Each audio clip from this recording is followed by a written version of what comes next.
we're going to count down 5 of the biggest stories of the day, my friend. And we've got some humdingers, if you will. We've got Trump trying to gain entry to heaven by solving Ukraine. We've got an unbelievable story about America's population being in free fall. This is breaking news from Zev Shalev, so we'll get into that as well. We've got Trump's fraud verdict getting overturned. Well, the amount anyway, the penalized $500 million doesn't seem to want to pay it, and apparently doesn't have to, but we'll get into that story as well. You know, the sandwich guy, the Subway sandwich guy, got arrested for throwing his sub. By the way, it was a 12-inch, it was a foot-long meat lovers combo.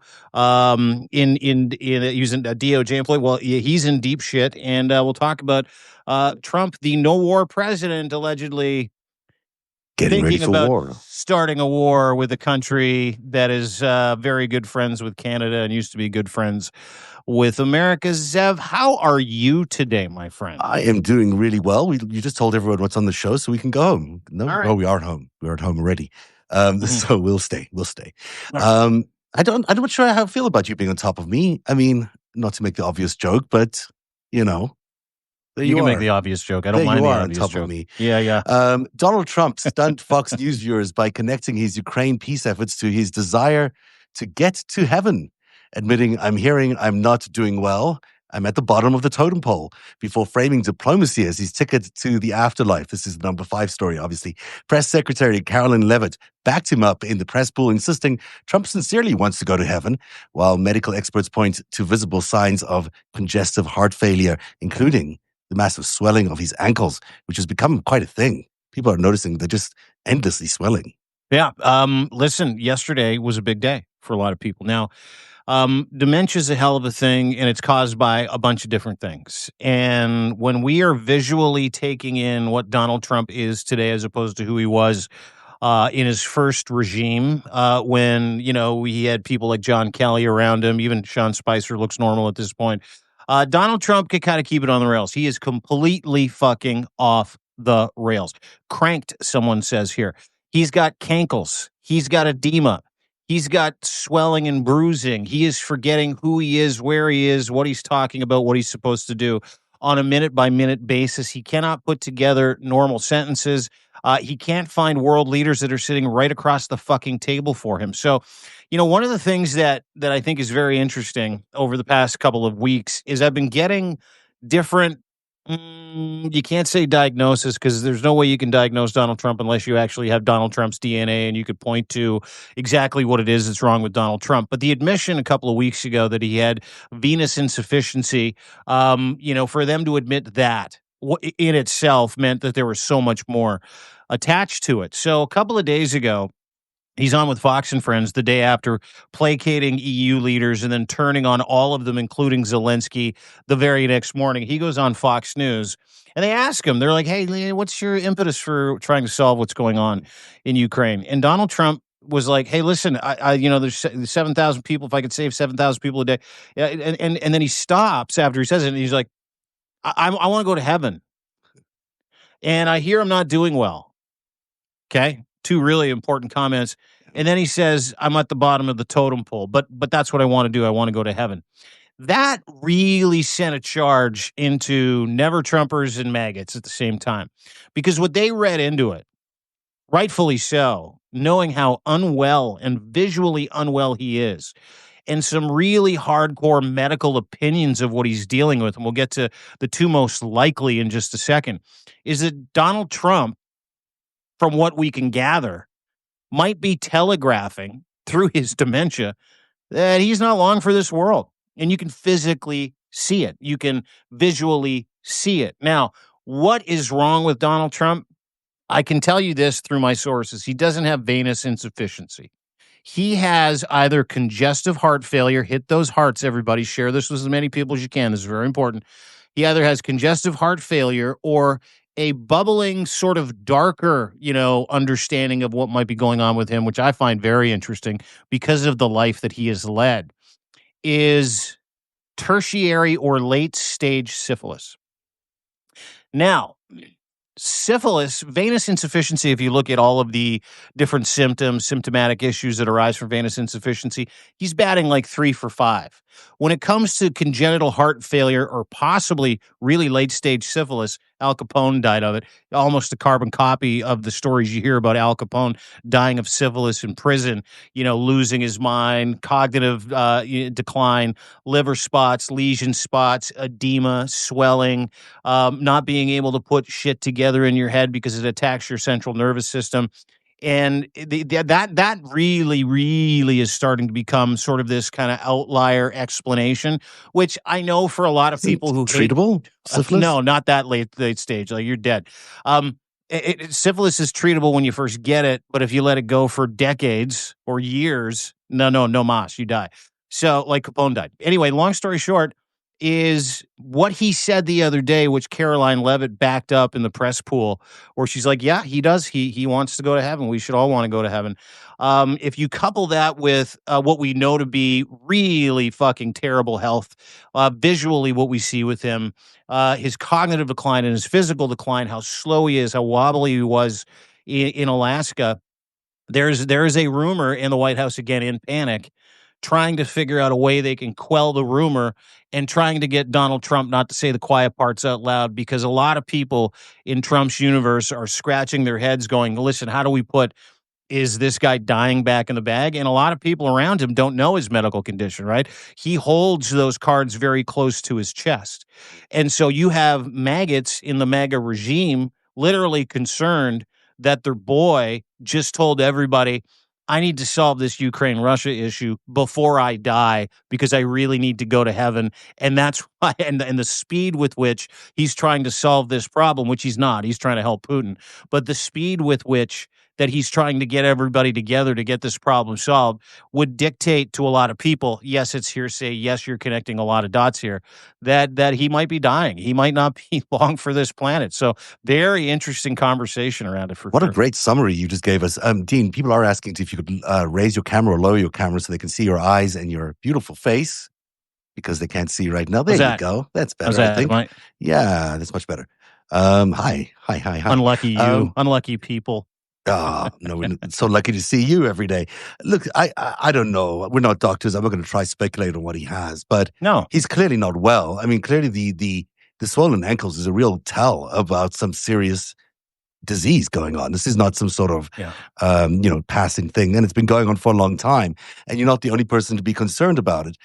But the headline here is really telling. Him going on Fox News and saying this, that he's at the very bottom of the totem pole. I mean, that in itself is an admission of a life he's lived. But also saying he wants to get to heaven sounds actually quite like him. In everything I've done in terms of reading him, he's not one of these people who plans ahead. He's a person who he can think one step ahead of himself, not 2 or 3 steps ahead of himself. And as he's probably getting some bad news from his doctors, he's probably thinking, oh, geez, what do I do next if I want to get to heaven, And this is probably the first he's ever thought of that. And seeing all the options in front of him, he figures, well, this might be the one thing I could do is sort of save Ukraine. I mean, it's reading a lot into it. But I mean, think about that. He's thinking some anti-war diplomacy might gain him access to the afterlife. That's also how stupid he is. That's also how fucking insane the guy is. We know. There's no such thing. And even if there is, great. It'll be nice to see everybody later after everything ends and all that other stuff. But let me walk you through the apologetics of his alleged faith, Christianity or evangelical Christianity. Yeah. According to evangelical Christians, the only way you get to heaven is by saying the magic sinner's prayer. Jesus Christ, come into my life, make me a brand new person. I went over this with Freddie and Nick the other day in the Sick of This Shit with Nick podcast and Substack Live. And so in the Bible, what it says is, and I am apostate, which means I was an observer of that religion growing up. I can recite every book in the Bible from front to back, Old Testament, New Testament, the Gospels to the Pentateuch. I can do it all. Which isn't great because I've got family members that are still in that faith, and they're like, oh, just don't talk about it. I'm like, all right, no problem. But In that faith, it's dictated that the sinner's prayer, which you can say at any point in time, even on your deathbed, is your only ticket to heaven. It's not works, it's not stopping wars, it's not good deeds, it's none of those things. So You just that got in to say this one itself, prayer and you got a yeah, ticket. yeah, That's yeah. it. It's the magic prayer, That's an dude. easy religion, eh? Oh, dude, it's awesome. Yeah, and you So can you can be say it as at any corrupt point as in you want, as time. criminal as you want, as long as you want. But you just have to say this one prayer. Remember to say it Yeah. on your deathbed, and you're golden. Hey, Well, Donald dude, Trump, you don't have to save those 7,000 people a week. You I can just know. say this prayer. Yeah, just go on Maybe he doesn't thieving know. and raping and stealing Yeah, and beating the shit out of migrants and creating concentration camps, a real affront to real Christians and what they believe is living a Christ-like life, which is through love and empathy and kindness. That's what real Christians are. Evangelical Christians, they're the extremists. So Donald Trump's got that wrong from Jump Street. On top of the idea that if he just a little diplomacy on earth might get him into heaven. I mean, it's crazy old man slippage and talk where what's happening is underneath the surface, he knows that he is in deep, deep trouble when it comes to his physical and mental health. He knows. He's been yeah, told. He's surrounded by medical professionals. He doesn't leave the fucking White House. And if he does leave the White House, it's for a day. And yeah. then he comes right back at night because you got to change the catheter, change the diaper. You got to get a whole bunch of medical treatment before you go to bed. And then you got to get up and you got to try and do it the next day. Yeah. And I kind of respect that about him according to the schedule that he lives, because that's a very fucking sick man who is still on tilt. Like he's Yeah. still fucking like He's working hard. Oh, dude, like unbelievable. Like, yeah, give his whatever work ethic. Give that a little bit of credit. Does he golf a lot? Yeah. Does it cost American taxpayers about 140 million? For sure. But let's again put that over to the side. What Donald Trump is dealing with is the fact that he is physically decaying and dying in front of us, and he is now letting that cat out of the bag. Yeah. That's a fact. We also had trouble naming the ocean that separates the United States from Europe and Russia. I mean, that's amongst other things during that call. So, he's definitely not all the way there. But I can I'll help really him. see. It's the Atlantic, by the way. Thank you. You're Thank welcome. You. Well, it's an interesting story. I mean, I am intrigued to see whether he is actually going to do something good for the world on his way out. I mean, if he is, all the credit to him, no matter what is inspiring him. If he can actually figure out something good to leave the world, I would be amazed, because this man has filled the world with nothing but greed and horror and horrible policies ever since he was born. So, Yeah. If he can do anything, one last thing on his way out, all power to him. Yeah, but listen, if we're doing like a round robin or like a bingo card of things that might end up killing that clown, I am, after yesterday and after a couple of conversations with doctors, I'm really pulling for syphilis. Well, I wouldn't do that for anybody, but no.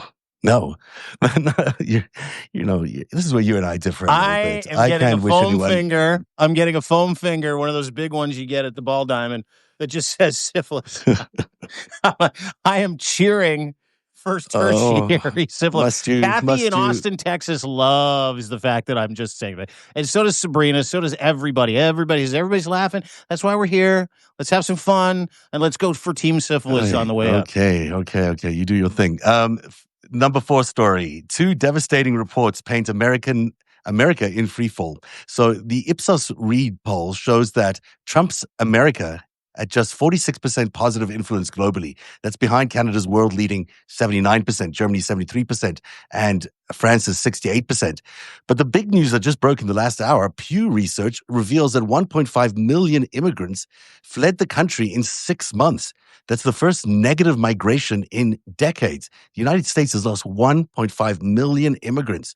That is an unbelievable figure. And of course, it's not surprising considering all the policies. Now, some people have been asked to leave. Others have just left because they don't like the scene that they're in. Tell us a little bit more about the Ipsos poll, because that came out of Dean Blundell. But also, just in general, this is not surprising, but a very difficult figure for America to handle. Well, yeah, but are you shocked by that number? 1.5 million people in 7 months picked up and moved out of the United States, or were disappeared, but have left the United States because they're afraid for their lives. Are you surprised at that number? I'm not surprised at all. I think this is what happens when you actually lead a policy which is all about anti-immigration. I mean, they've sort of wanted people to disappear. They've wanted people to leave the country. That seems to be the undercurrent of what they're doing. The thing that amazes me is that, how do they continue their economic growth projections with a negative Well, they don't. immigration figure? They Well, this don't. is a This is what problem, right? economists have been talking about. This Yeah. is what immigration lawyers have been talking about. This is what economists have been talking about. This is what everybody was warning Donald Trump and the Trump regime against. Who's going to do the work? Yeah. Who's going to do the jobs that Americans won't because they're too fucked up on oxycodone or it's beneath them?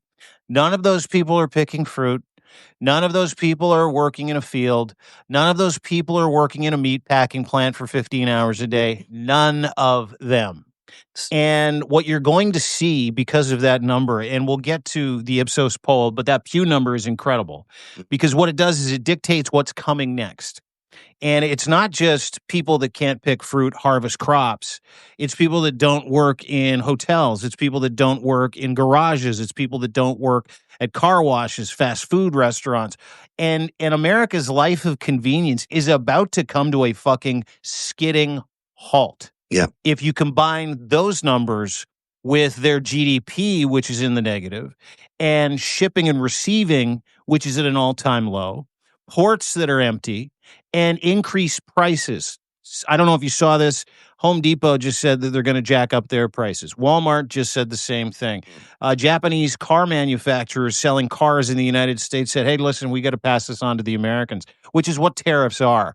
So between tariffs and the police state that Donald Trump has instituted in the United States of America, you're about 90 days away from not a deep recession, from a depression, because you don't have the horses to bring your economy back, paying into any kind of fund that keeps America alive, whether it's taxes, whether it's 401k, whatever the situation is. You also don't have people that are able to keep supply chains moving, truck drivers, pickers, retailers. All of those people sit in the 1.5 million, which is why immigration is a good thing. And if you're looking for good news out of this story that we're talking about, over 80% of Americans today, the number prior to Trump coming into office was 46%.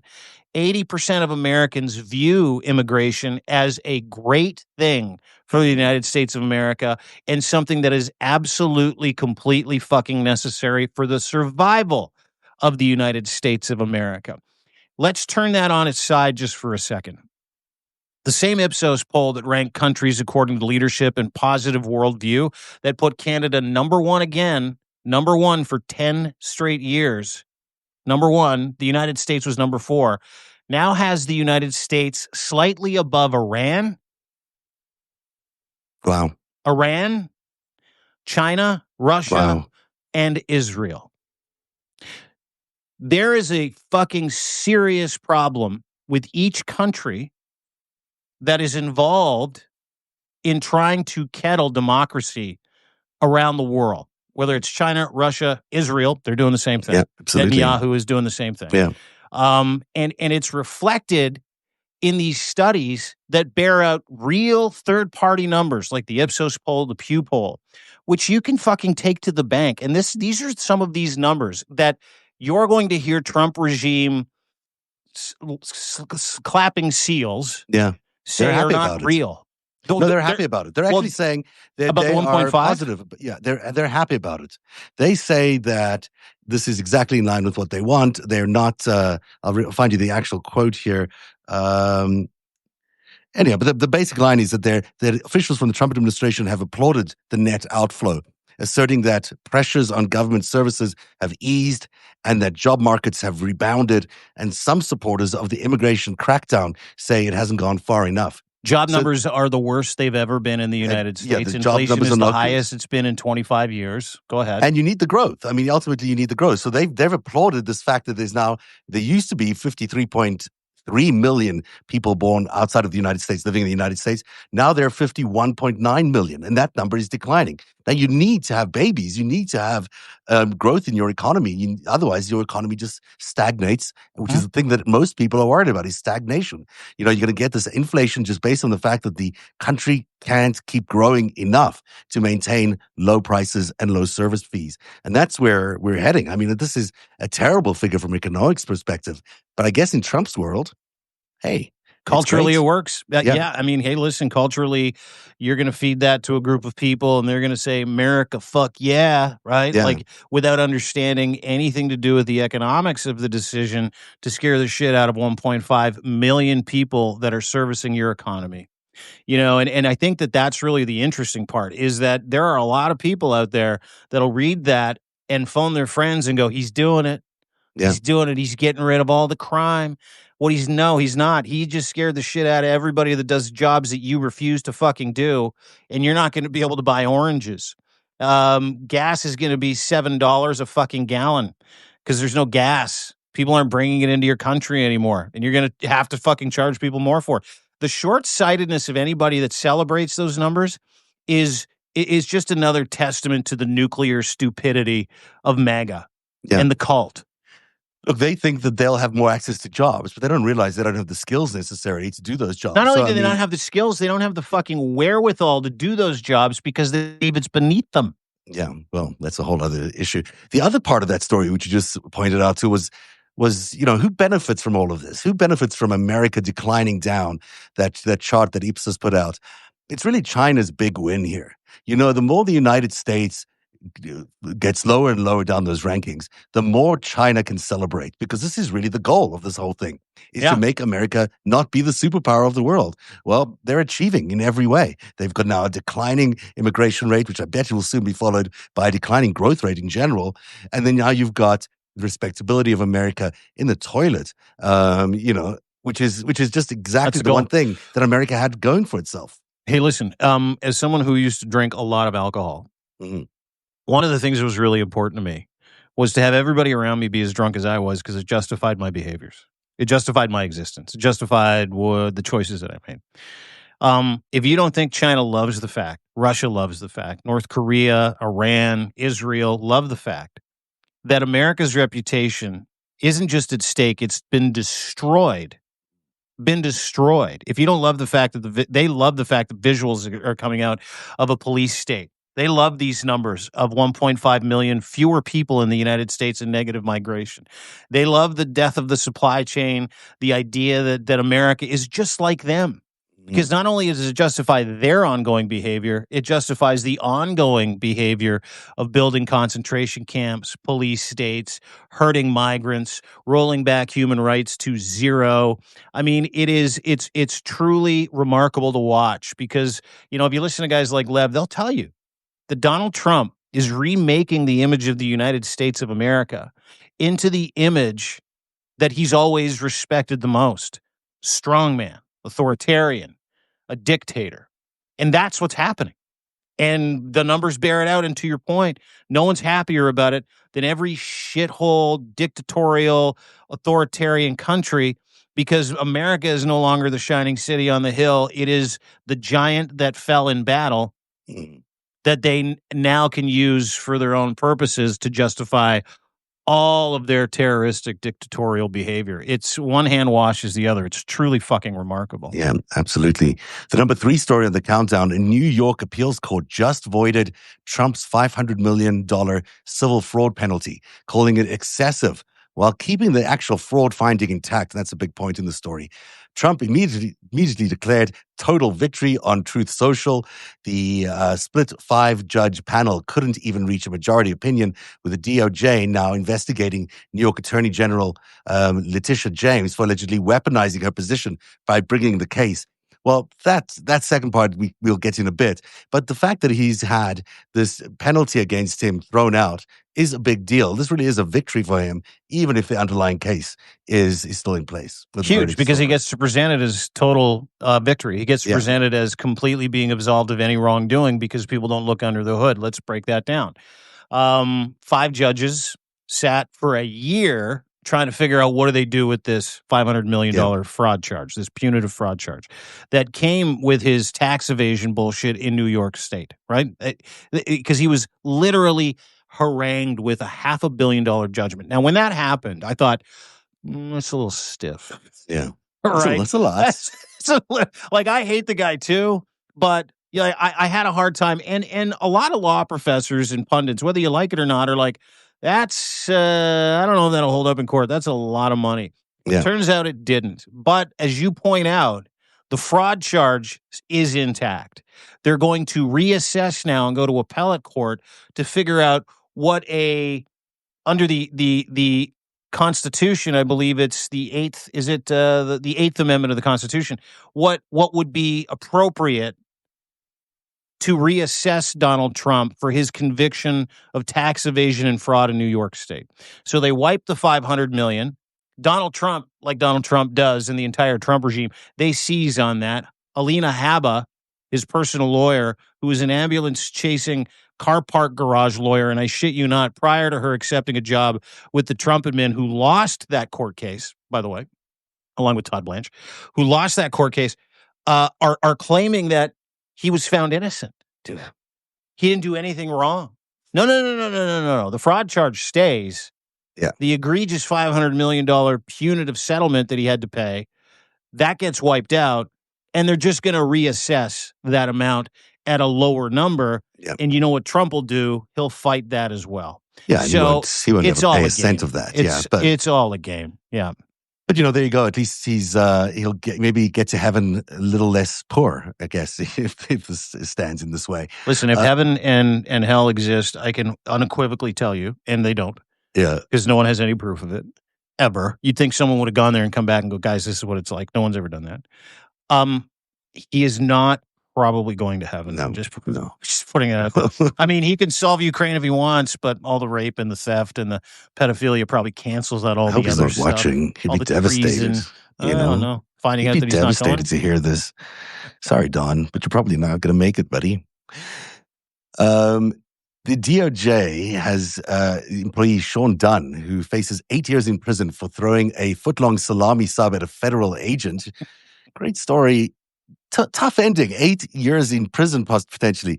U.S. Attorney Janine Pirro has been charging him with a felony, and AG Pam Bondi is calling it a deep state resistance.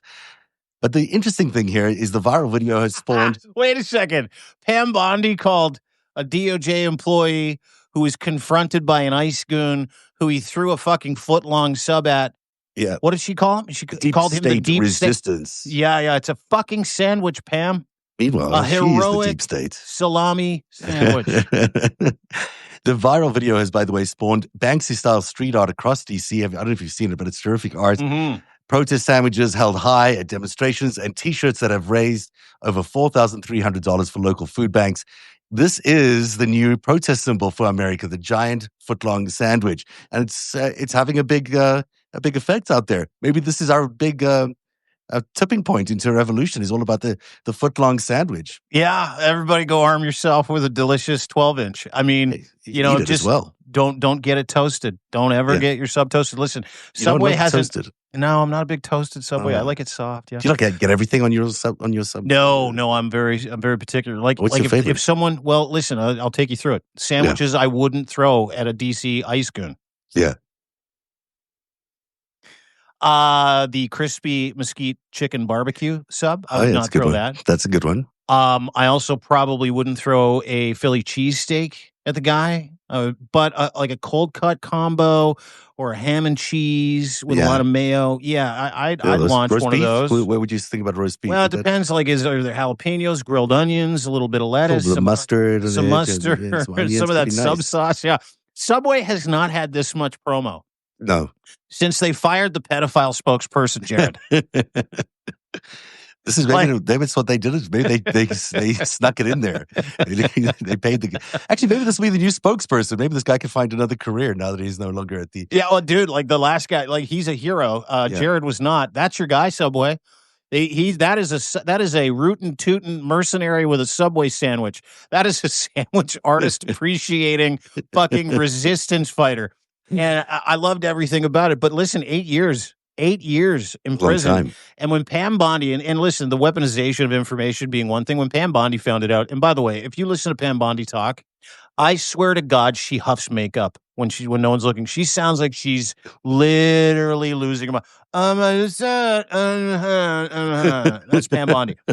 So Pam Bondi finds this out. She puts out a tweet. She's like, in no way, shape, or form will our law enforcement officers get attacked by human beings working for the deep state. The deep state. Now, like as far as framing goes, that was framing by an idiot. And anybody, what an insult to the intelligence. A guy who is half cut, who fucking hates the police state, hates Donald Trump, who works for the Department of Justice, was accosted by an ICE goon, and he's like, fuck you, and he threw a sandwich at him. That's not the deep state. No one attacked a cop. That was a fuck you moment for a citizen and an employee of the Department of Justice, and he's now been removed from the Department of Justice, and he's being charged, and they're asking for 8 years of hard time, while the President of the United States, an adjudicated rapist, 4-time felon, tax evading, draft dodging, pedophile, sexual abuser, thief, gets to tell her to do it. It is truly fucking remarkable this week. It is truly remarkable. I can't wait for Dan Bongino to come out and say what he knows, if he'll be able to. Is that happening? It looks like it is. It looks like, everyone's saying that Bondi has won the battle against Bongino, that there was a power struggle. I don't know if you call it a power struggle, but Bongino's apparently on his way out. So if that is in fact the case, I can't wait to hear from him. And I can't believe I'm saying those words that I want to hear from Dan Bongino, but there you go. Things have changed. I miss his podcast where he does like 400 push-ups before he goes on, puts on a super tight affliction shirt, and then leans into the camera and talks about the Epstein files. I actually hated it. Now I'm really looking forward to it if it indeed happens. Go Bongino. Yeah. The number one story on the countdown today is that Donald Trump has issued top secret orders directing the military to prepare lethal strikes against cartel targets inside Mexico by mid-September. So this is Northern Command apparently leaking this information. They say they're managing attack plans that could be unilateral without Mexican government approval. And so what they're expecting, the U.S. government is expecting the military to do, is the unprecedented order treats cartels as armed terrorist organizations, with target packages being prepared against Sinaloa and Jalisco cartels, while Trump himself said deployment of special forces could happen. So we could be seeing ground troops in Mexico. We could be seeing all sorts of attacks from the skies. They're going to war with these cartels, and they mean business, according to this latest reporting. It's a cover. I mean, when Trump took office and threatened his best friends and neighbors, Canada and Mexico, you knew that Trump looked at Mexico like it's a third world country. You knew that with the buildup of troops at the border, right? There's about 15,000 people in an exclusion zone at the southern border of the United States bordering Mexico. You knew that sending warships into the Gulf of Mexico, not America, was a prelude to it. And if you've been paying attention, you knew that this was a distraction, an operation. This was something that was going to happen. And a couple of things I find interesting, how these are top secret plans, and we're talking about it today. Yeah. Not so top secret. Not so top secret plans, but we're talking about it today. And two, Northern Command leaked these plans. I did a podcast earlier today with a former veteran, and he effectively, told me about how the men and women in uniform that are on active duty absolutely fucking despise this man. Despise him. If you watched his parade, his military parade to himself, you saw green berets walking, not in lockstep. You saw men and women in uniform slouched, not walking in lockstep. It was this beautiful, silent protest. These leaks that came out of Northern Command, and I read the story just prior to coming on to talk to you about, or to do the FiveStack. I was shocked again at the courage of men and women in uniform who do not want anything to do with whatever distraction Trump is cooking up by sending Predator drones, boots on the ground in September to Mexico because he thinks he's going to take out the drug cartel. If you ever seen Narcos, yeah, you ever watched that series? Fucking great series. Great series. And if you know anything about the Sinaloa cartel, the Jalisco cartel, if you know anything about what's the name of that dude that just what's his name? El Chapo. If you know anything about the U.S. government is working with a lot of those cartel members. This U.S. government Mhm. They're in Yeah, business yeah, with the they have Sinaloa been cartel. Yeah. since way back. Yeah. You know, So this has nothing to do with cartels. And in my mind, if you talk to any kind of military strategist, it has everything to do with striking Mexico, with instilling fear in Mexicans, going after possibly political targets, going after people that are hiding out who are an affront to Donald Trump or may know things about Donald Trump. Mexico's a hotbed for a bunch of former CIA agents. Mexico's a hotbed for intelligence. And every country in the world feeds people into Mexico and they somehow make their way up to Canada, whether it be Russian, Venezuelan, doesn't matter what it is. China's sent hundreds, maybe thousands of people through the underground pipeline through Mexico into the United States. This reeks this news that he's going to unilaterally attack terroristic cartels in the United States, specifically because his eldest son's a giant cokehead, which I find well, fascinating. I mean, they have been giving up all these cartel leaders. Mexico has in the last few weeks been giving up all these drug lords and sent them to the United States on America's request. So there is general, there's something going on with those cartels that is much more meaningful than just this sort of as a faux attack. But agree with you. This is really not about the cartels. This is an excuse to expand the empire, to see how far they can expand America. Do they capture parts of that territory? Do they try to capture all of the area around the Gulf of America, or Gulf of Mexico, as they call it? Whatever they can do to expand America's sphere of influence, they will do. And that goes all the way up to Canada and Greenland as it does to Mexico. I don't think it's a stretch. No, These are and listen, imperial powers. if we want to talk about, if we want to kind of lean into the conspiracy behind this or possible reasons for this, Canada and Mexico, this is kind of an interesting aside. Canada and Mexico struck a free trade deal Mhm. a few weeks ago that completely bypassed the United States of America. So no supply chain, no infrastructures, no trucks, no boxes, no shipping. Canada, Mark Carney and Ms. Scheinbaum, President Scheinbaum, struck an agreement to do free trade from port to port. Rail systems, get everything out to the ocean, send it all down. And Mexico's just finished this transportation route that cuts across the middle of Mexico. It goes from one coast to the other, Gulf of Mexico to Oh, the interesting. Pacific Ocean. Yeah, it's truly fascinating. And if you kind of understand mill bloggers or you read anything about what these potential plans might be as far as invading or taking over or attacking Mexico militarily, all of it seems to be centered around this new infrastructure that they've built to be able to get resources in and out of Mexico, minus any kind of route through the United States or Mm. any supply chain help you might be able to get from ports in Wow, the it's a United big deal. States. So I think there's more to this, much more to this, that sits in Mexico's independence when it comes to captaining their own economy and deals that they made with other countries like Canada than that have anything to do with the cartels or terrorists or migrants or whatever bullshit this pathological regime feeds you. They also want the Panama Canal. That's further south. So, to get there, you sort of need to get Mexico along the way. Yeah. Maybe it's something they'll actually try and do. This is an interesting story worth everyone's attention because it's up to Congress to approve this particular incursion into Mexico. I mean, they can't just go on this war without congressional approval. At least that's not what the Constitution says. Let's see if Congress stands up to Trump and his potential attack on Mexico. Finally, this is not in the tracker. This is not in the top 5 today. But have you read Honorable Milo's? mention? You got an Yeah, honorable mention? mention. Have you read Milo's takedown of Laura Loomer? It's called Veronica Lewinsky. Um, Milo Yiannopoulos? yeah, yeah. I mean, I would give either of them. I don't mind if they want to, get in a circular shooting squad and knock each other out. That's fine. But he talks about all her psychological holds, her suicidal attempts, why she can't own a gun. It goes into her deep history, which is quite dark about just about Laura Loomer, and that she's not a very well person. Which you Stable. don't need Milo to tell you that, but Are Milo's you, are telling you you.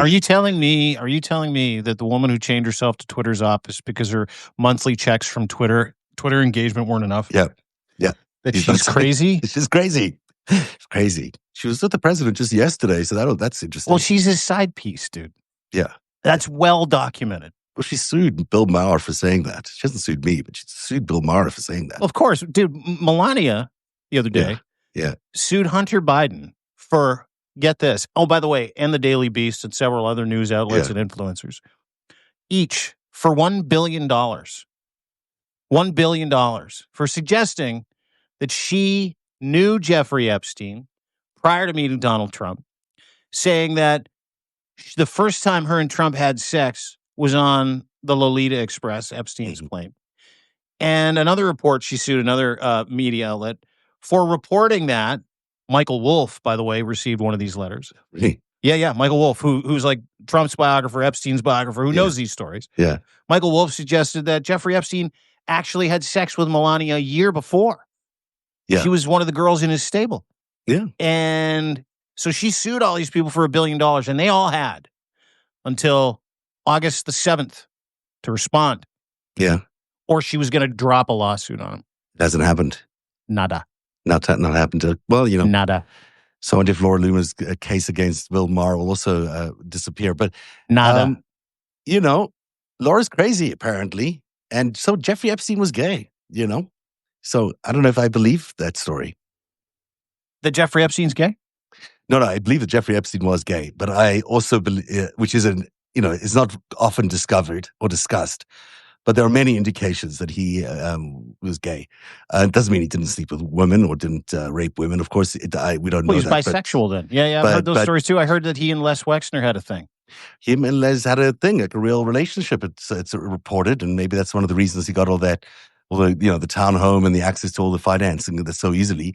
But they had a real relationship, which is hard to believe because the one guy's like 80-something and there's not a lot that Jeffrey Epstein wouldn't do for money, dude. Yeah, it's true. That's true.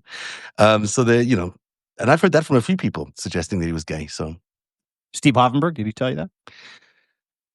What did Steve say about this? Steve, he was interested in that.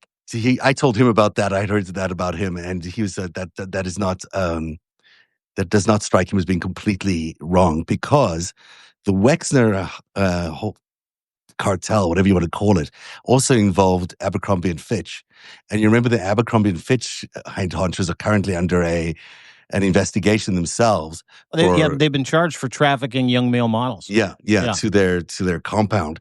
And and maybe that at the end of the day we'll find out that Epstein had something to do with that. I don't know. But wow. That's what I hear. Wow, dude, that's a whole Substack live in itself. We need to go through those receipts. Oh dear, there's so much. That's more of a TMZ type Substack live. We really are scraping the bottom of the barrel today. We had conversations. No, we're not. It's been a heavy week. Like it's been a heavy week where we've had to deal with the police state. We've had to deal with the Epstein files. We had to deal with. So it's always nice to have a little humorous light at the end of the tunnel, right? Yes. Yeah. And it is Thursday. So let's take it where we can get it. All right. What's going on in your world? You've got deanblundell.substack.com is, of course, your brilliant Substack, and you'll find all the coverage about that Ipsos poll in there, plus a lot more. What else have you got coming up in the next 24 hours that you want to share with everybody? Well, I would love everybody who is a veteran or currently active duty to go and watch today's Dean Blundell show with Nick Perro. He's a disabled former veteran who's put his life on the line, and he dropped some knowledge about what the Trump regime, Pete Hegseth and J.D. Vance and Stephen Miller are doing to him and every man and woman in uniform, all of his brothers and sisters. From gutting the VA to literally rounding up the largest homeless population, by the way, homeless veterans, rounding those people up after promising to deliver them into good health for the rest of their lives if they went to war. And it was truly a remarkable, very fucking colorful conversation. The dude is very angry, and rightfully so. He's got a righteous anger, as most veterans do.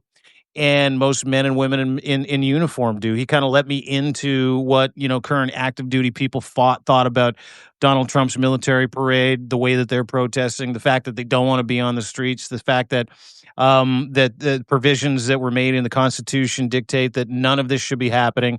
So it was really eye-opening. Encourage everybody to go and watch that today. And I just put out a piece prior to getting on with you, which, you want to talk about the lighter side of this fascist movement in the United States. I would highly encourage everybody to go to deanblundell.substack.live and watch the videos from yesterday's fake alpha male tough guy routine from JD Vance, Stephen Miller, and Pete Nutsack.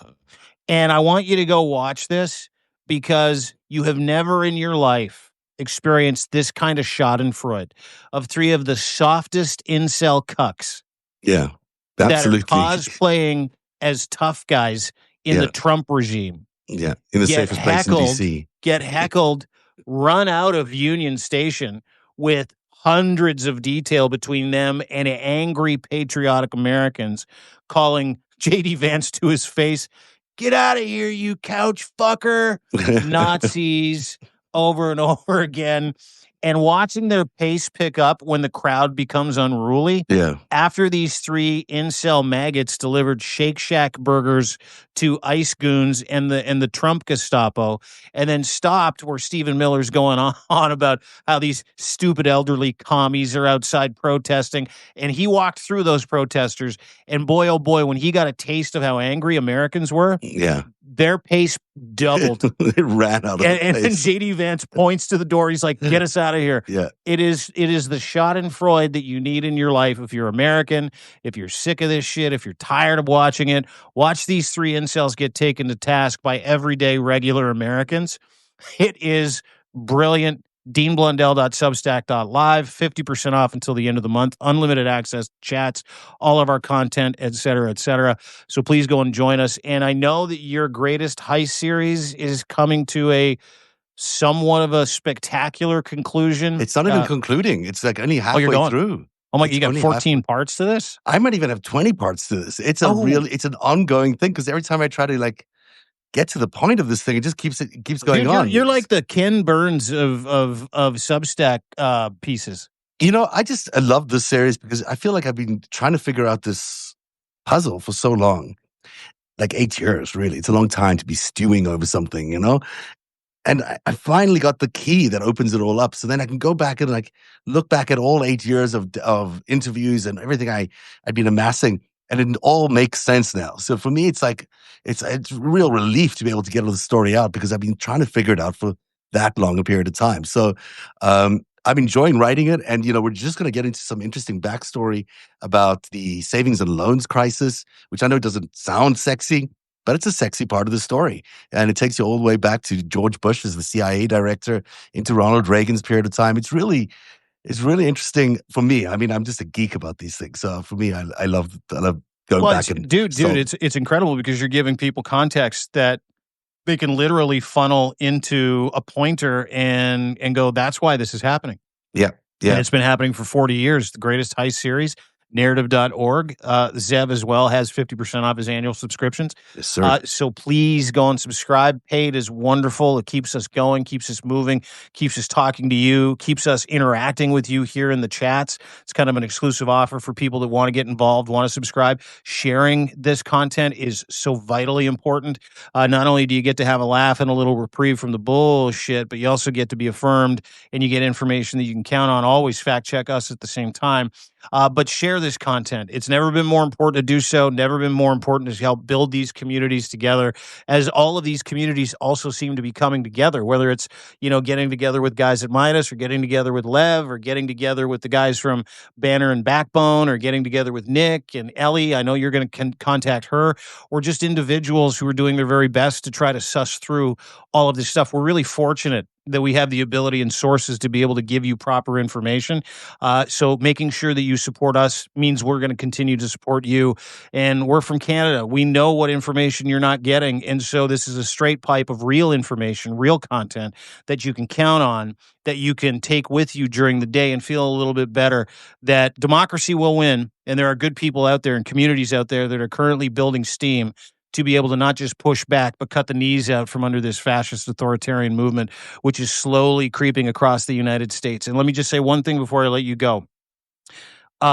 There is a federal judge, Judge Berman, yesterday. We didn't really cover this, but I wanted to just kind of quickly make sure that I fact check what's going on around this deal with Donald Trump and his attempt to have the grand jury testimony around the Epstein files victims, have that released. The anti-Semitism that I've seen, 3 judges that have told Trump, no, you have way more information than us. You're just going to cherry pick shit out of this. Yeah. We're going to deny your request to release the grand jury testimony. Plus, what you have pales in comparison to what we have. All 3 judges have told the Trump regime to release the Epstein files as is. Yeah. Which he continues to refuse to do. There's a narrative growing out there that because these 3 judges are Jewish people are the problem. Jewish people. That's what he's saying? That's what all these MAGA influencers are now saying. They're attacking the Jewish community because 3 judges who happen to be Jewish told Trump to go fuck his hat and release the Epstein files. Which I thought MAGA wanted the files out. Or didn't they want the files out? No, they've turned again. They've bought it all. They're eating all the shit now, and they're lining right up behind. And it's not that. I'll tell you what it is. The reason why the Trump regime refuses to release the Epstein files and wants the grand jury testimony is because they can create a much better narrative that absolves Donald Trump of wrongdoing and frame some political enemies without actually having to give you the receipts of his involvement, decades-long involvement with Jeffrey Epstein. Yeah. Yeah, absolutely. I mean, need you to keep that in mind, folks. Don't get on the I hate Jewish people train because 3 Jewish judges told Donald Trump, rightfully so, according to the letter of the law, release the fucking files. The It's only not train our to be job, on it's is yours. release the files, all the files, and they should be doing it in one go. This like drips and drabs thing is not a solution. And of course, they just try to frame a narrative. And we will go live with a Hey Oni special if these files come out tomorrow, right? So that's our plan. So we will. Yeah, we'll do the free Substack for everybody. We'll do the FiveStack live. But if and when these, and I don't think they're going to get released, but I could be wrong. If and when they come out, we're going to do a paid feature for everybody. So if you're a paid subscriber, we'll go through the Epstein files with you. We will also disseminate that information between narrative.org and, of course, deanblundell.substack.live for everybody. Again, something for everybody to share. But join us tomorrow. We're going to do the whole thing. It'll be a big, busy day with the Epstein files here on the FiveStack. Join us, share this information, and let's get through this stuff together. It's going to be an interesting day tomorrow for sure. Dude, you're such a good broadcaster. I love the way you pulled all this together. Thank you so much for being here. DeanBlundell.substack.com. That's where you find him. Thank you at home or wherever you are watching the show. Thank you for being here. We should get Nick on as a guest host, I think, in the next week. Oh, anytime. He and Freddie are absolutely spectacular. Former Marine, former Army vet. Dude, go and subscribe to them too. Frederick Pogue and Nick Perro. Sick of this shit with Nick. But listen, folks, have a great day. Share content. Get together with each other. We're going to be okay. We're going to be okay as long as we stay on top of things together, and we'll do it together. So thanks for joining us today. Cheers, everybody.